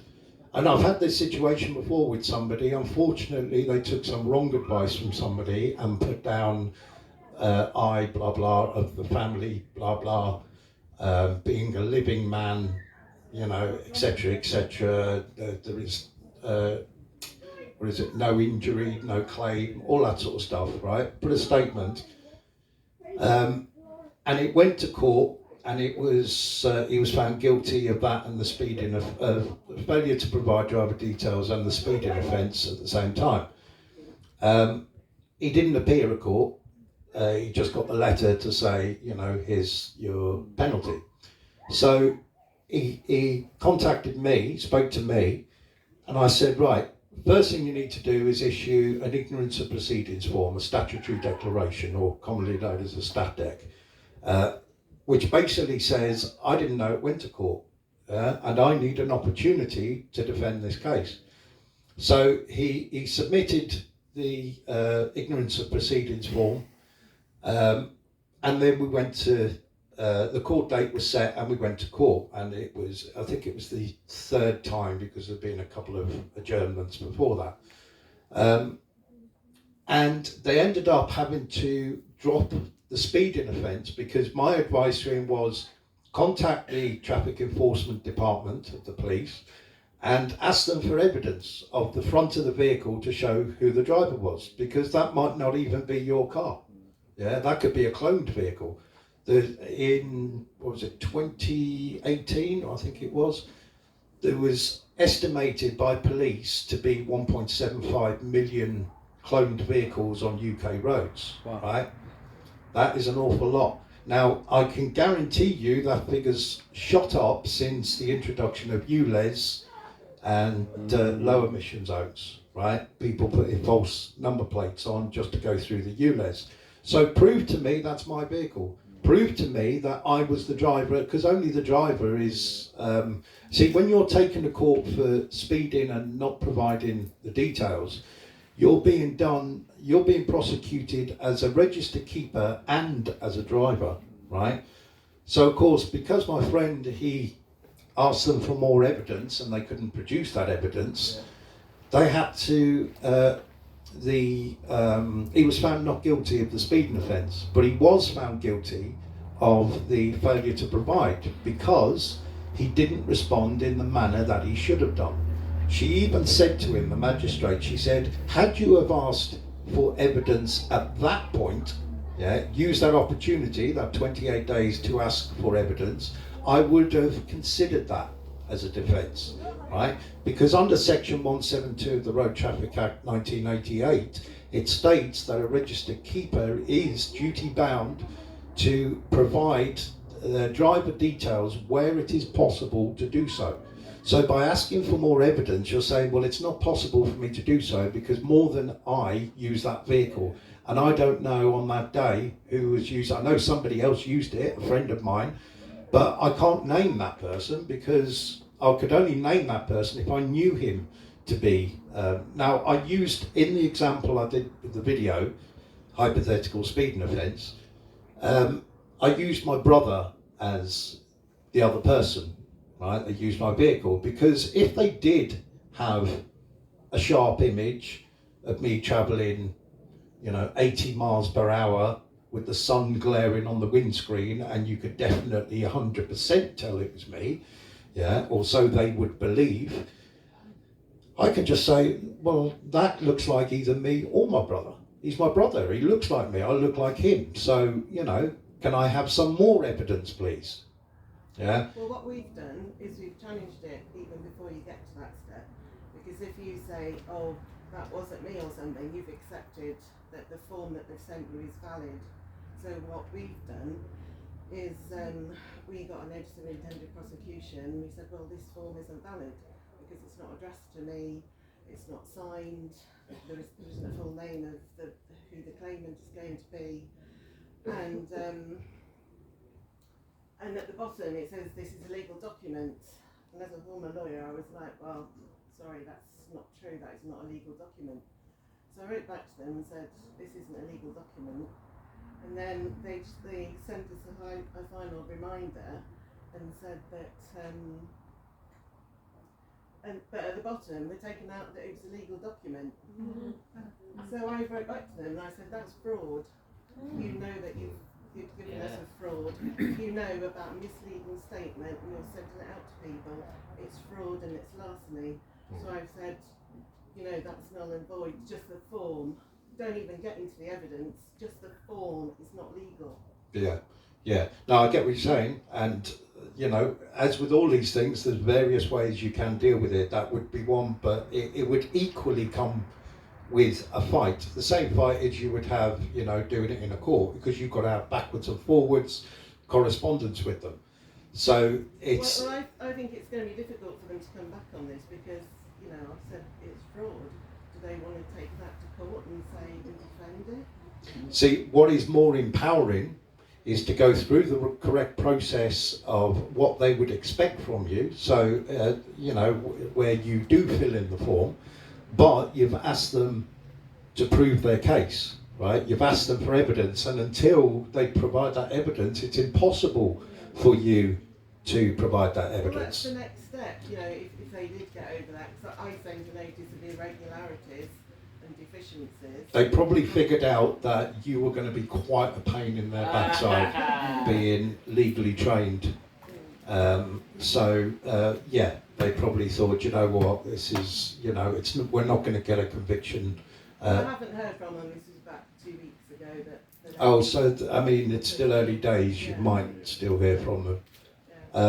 Yes. I've only just got started. Yeah. I've got so many issues with it all. I would suggest you probably would hear back from them.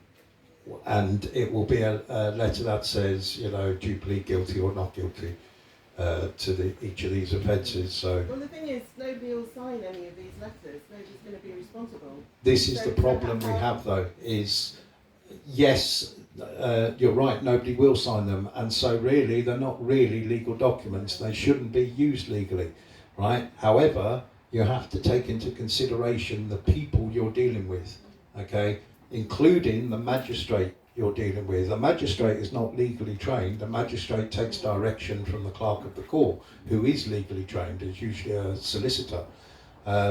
So they will take their direction from them. But you don't know, you know, whether that's a good solicitor or a bad solicitor. You don't know what until the day what you're dealing with. If you've done it the way I suggest, right, then you've satisfied Section 172 of the Road Traffic Act, right? You've satisfied that argument. So therefore. But then you've accepted their legality. But you're also going to benefit from the energy of that not guilty verdict. Yeah, because every time I've come out of court, when I've been not guilty, wow, I feel elated. It's like I beat you. The Do thing you know is, what I mean? I haven't refused to sign it. You know, Yeah, but you've missed the 28 days. That would probably be their issue. Is the fact that you didn't respond in line with Section 172 of the Road Traffic Act within 28 days.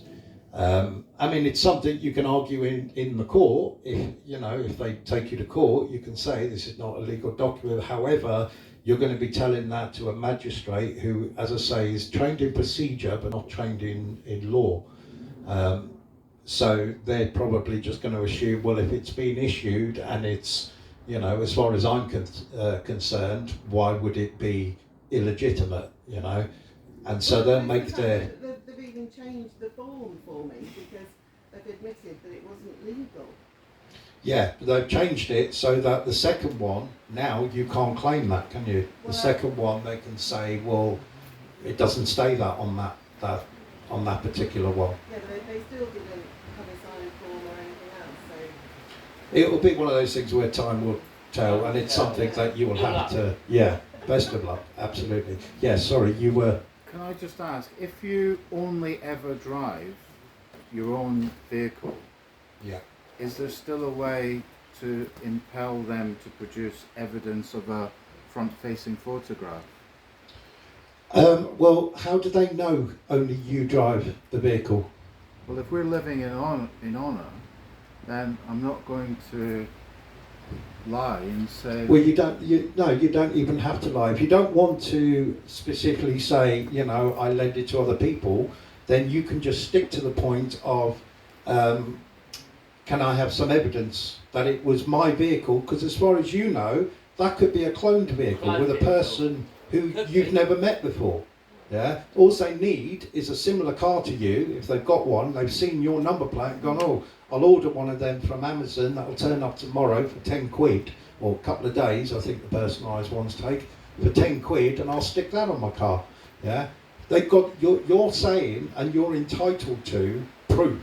Okay. You're entitled to evidence because there's two principles in a court, right? One is the balance of probability, right? The other one is proof beyond reasonable doubt, yeah? So, in the case of my friend, because they couldn't prove beyond reasonable doubt that that was him, yeah? Even though he got, you know, the way he responded suggested that it was probably him, yeah? It was one of those charges where there had to be proof beyond reasonable doubt of who the driver was. There was proof of who the registered keeper was, of course there was, and he didn't respond in the manner that that Section 172 requires. So therefore, and he didn't ask for more evidence at that point. He decided to come up with a common law argument, which the magistrate refused to accept. And up until that point, I hadn't actually heard the statement. I hadn't seen that particular statement that he wrote. But when it was read out by the magistrate, he was saying, because you responded with and then read it out, I cringed. Yeah. I really cringed. It was. I just felt like, oh God, I wish you'd have come to me so much earlier. And as I say, she actually said to him, had you have asked for more evidence, I would have considered that. So if you do it in the right way, some people advise, oh, just write on the envelope, return to sender, yeah, or no contract, or whatever it is. But in your handwriting, you've then, right, provided evidence that it has been served, because it's served once it's delivered to you.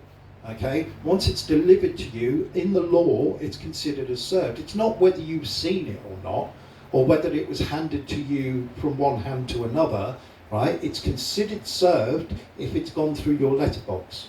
Okay, what you did with it after that, who knows? So therefore, your defence, if you haven't responded to that, would be, can you prove that you sent it, that it was delivered to my property? And of course they can't, because they don't send them recorded delivery.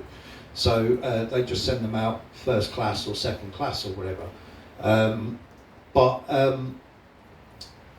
Yes, so they can't prove beyond reasonable doubt that you received the paperwork, therefore starting the 28-day timer, right, for you to, provide details or anything, or, ask for more evidence. As I say, you're entitled to that evidence, because maybe it wasn't you. Maybe maybe you did drive past that camera, and you may, have been driving too fast, or may not have realised.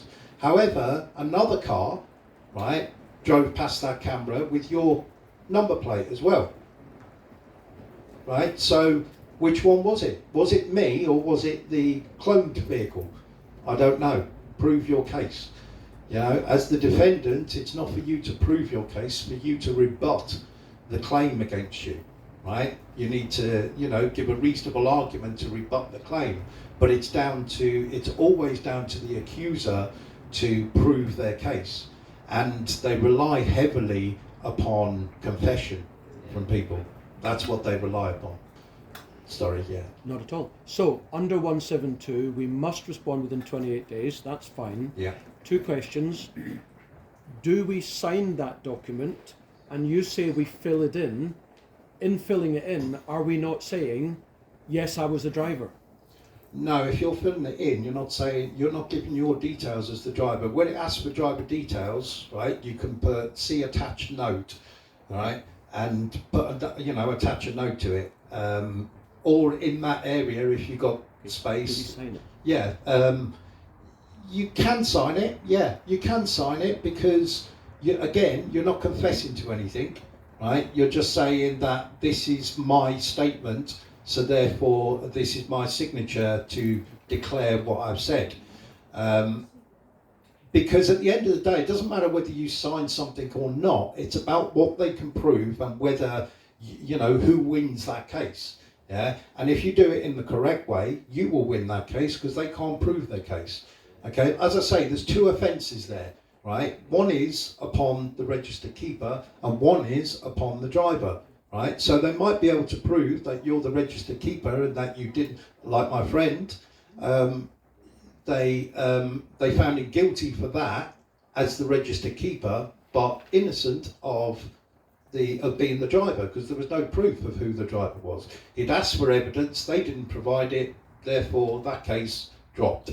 However, that one, because you didn't respond within the boundaries, and as I say, she specifically said to him, I appreciate you asked for more evidence. Had you have done so at that point, yeah, within that 28 days, I would have considered that. But because you didn't, you responded with, and she read it out, and I just went, oh, God, no. Please don't read any more. And after you write back to them saying, please provide evidence, what happens then? Right, so they won't be able to provide you with any evidence. They'll probably write to you to give you another opportunity and say, you've got 7 days, now, or 14 days or whatever to respond. They won't give you another 28 days, but they'll say, you know, like an immediate response. And again, just repeat what you said. You know, in order to provide driver details, I need evidence of who the driver was. So a clear photograph or video would do just fine, and then I will happily name the driver of the vehicle, right? If I know that person, if it's not a cloned vehicle.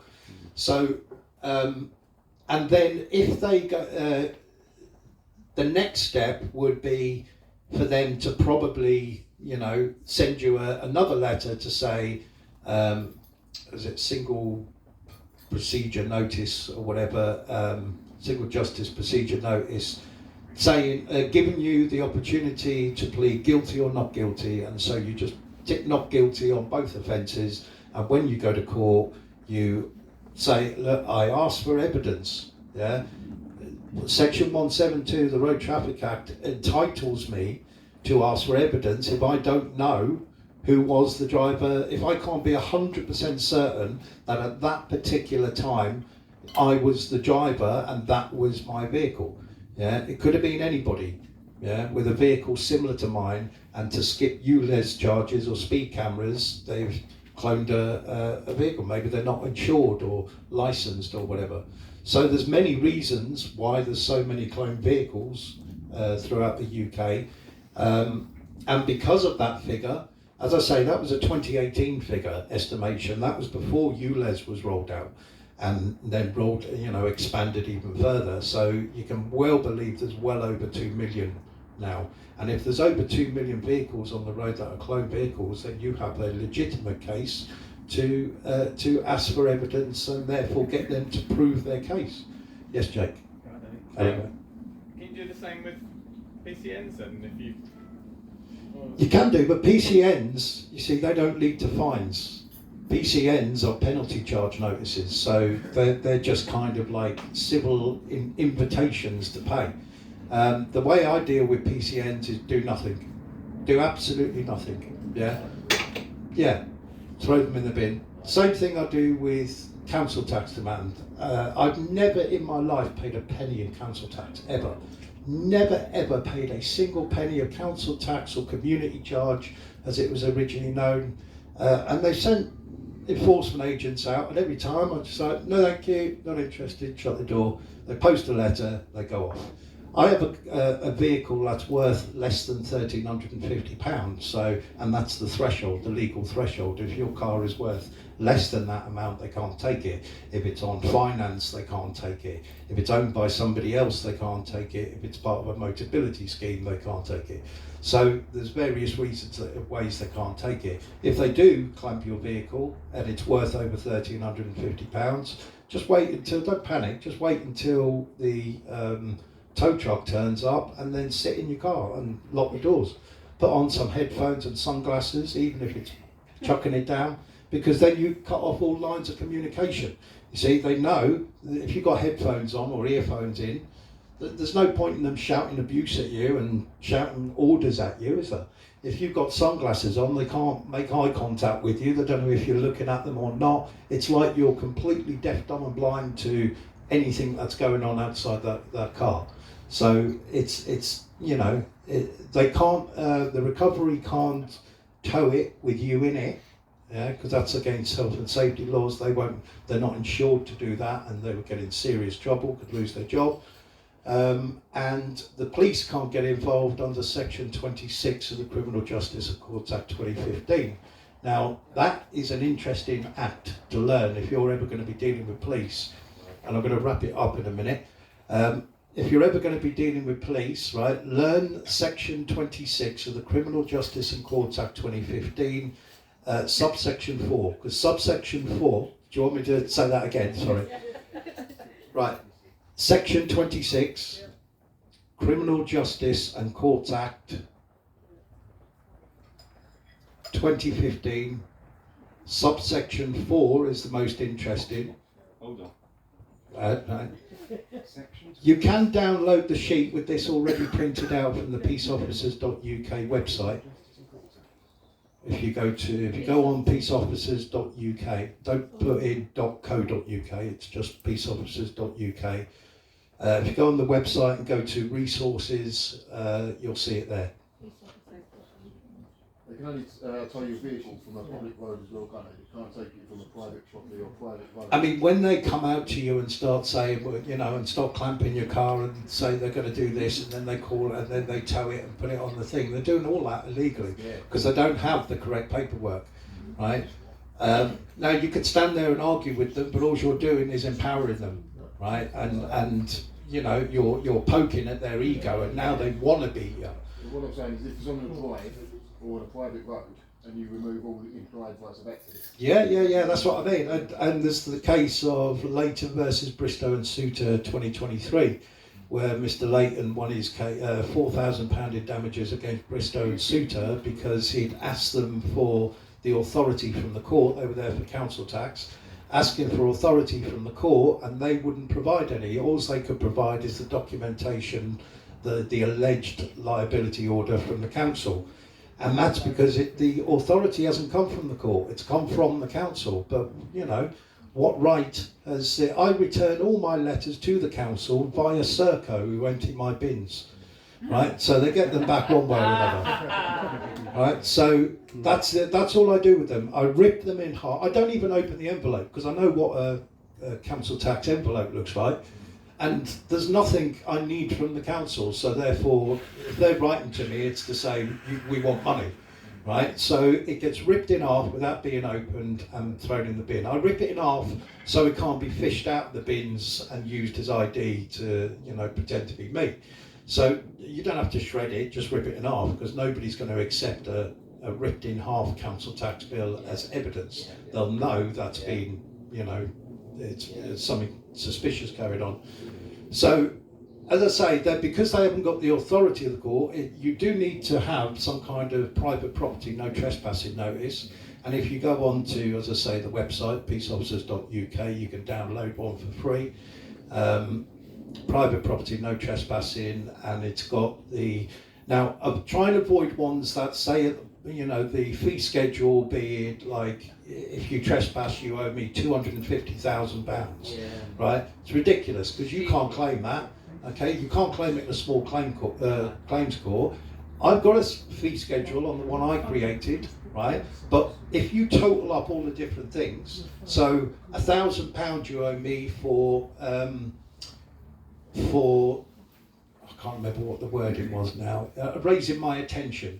So that means either knocking on the door or I see you walking up the pathway, right? Then you owe me £1,000 if you know, straight away, because there's a notice there that says no trespassing private property. If you knock on my door, if you refuse to leave, you owe me £2,500, right? If you put a clamp on my vehicle, you owe me £5,000. So all of these charges, I think there's about 4 or 5 of them, total 9,500, which is below the 10,000 threshold for a small claims court. So you can claim them within a small claims court as a simple CCJ. Very easy to do then, and you know, it's a different process to going through the whole trying to claim £1 million or £250,000. You won't be taken seriously. You want figures that will be taken seriously.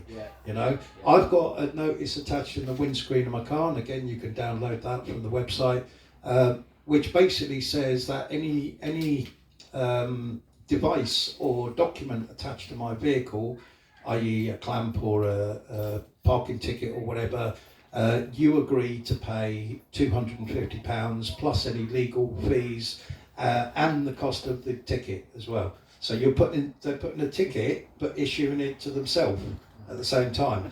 And one morning when I dropped my son off at primary school, I came into the high street, I drove into the high street and stopped opposite Greggs.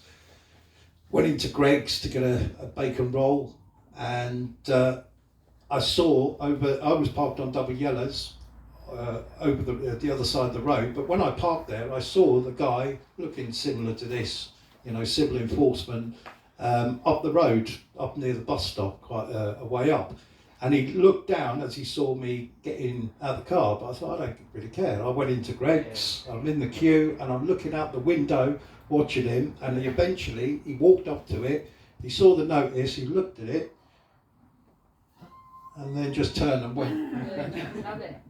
Now, I was expecting him to be going to try and write out a ticket, and I thought, by the time I've finished in the queue here, I'll be out there and I'll just get in my car and drive off, before he's issued it. If he's issued it, then I'll say, oh, how would you like to pay me the £250 and the cost of the ticket? Yeah, because you've agreed to that. That's a tacit consent contract. That's agreement that doesn't require a verbal or written, i.e. Signed consent. And they work exactly the same as parking in a private car park. Park in a private car park, there's a notice up that says what the fees are, and what you agree to pay. And if you don't, if you park your car there without paying them, then you agree to pay this fee, which is, plus any legal costs, etc., or enforcement costs and whatever. So they're tacit consent. They're essentially consent by your actions. Okay, so if you have one in your car, where the old tax disc used to be, then you've essentially protected yourself. And I proved to myself that it worked. I was expecting confrontation. I was actually hoping for confrontation, but it didn't happen. He just walked up, he read it, turned round and walked off. Because I also, at the bottom of it, it's got that the registered keeper assumes no liability for any damage or loss caused to any device attached to this vehicle, which gives me the lawful authority to, angle grind it off if I want to. He's agreed to that already by putting it on there. Yeah, he said, I'm putting it on there, with these terms and conditions. That's the way it works. There was, So I just wanted to say, or ask, how realistic is it to take a council to small claims over this stuff? Because obviously it racks up. When you realise they don't actually have any authority, and the best way to deal with them is to do nothing, right? Their courts are fake, right? And I've proven that to people before by going to court with them to prove, what I said was true. I fought my own case a few months ago, a school attendance order. Right? I was home educating my now 16-year-old son who's just started at college. And I refused to correspond with West Sussex County Council other than what I felt was my obligation. I'd removed him from school in 2020, so he didn't go back when all the schools were reopened after the COVID.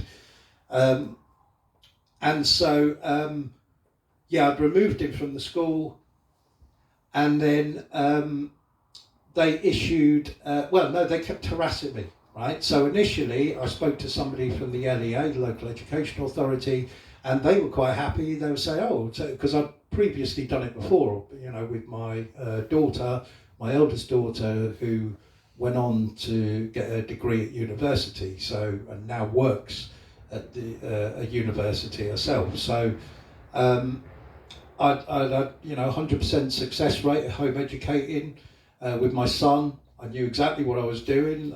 Computers is my thing, and he wants to learn computers. Now he can program in a number of languages and do many things that I couldn't do at his age, even though I taught myself to program when I was 13.